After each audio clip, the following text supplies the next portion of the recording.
संभाजीनगर महापालिकेवर भाजपनं झेंडा फडकवलेला आहे। भाजपला 115 पैकी सर्वाधिक 58 जागा मिळालेल्या आहेत। एमआयएमला 33 जागा मिळालेल्या आहेत तर शिवसेनेला 12 जागा मिळालेल्या आहेत। संभाजीनगरमध्ये अंतर्गत राजकारणाचा फटका बसलेला, अपेक्षित यश मिळालं नाही, पराभव मान्य असल्याचं शिरसाट यांनी म्हटलेलं आहे। पराभवाची जबाबदारी स्वीकारतो असं म्हणत संजय शिरसाट यांनी संभाजीनगरमधल्या पराभवाची जबाबदारी स्वीकारलेली आहे।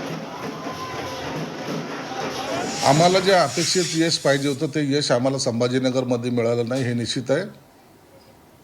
त्याची कारणं जरी काही वेगळी असली तरी जनतेने जो कौल दिलाय तो आम्हाला मान्य आहे। आमच्यामध्ये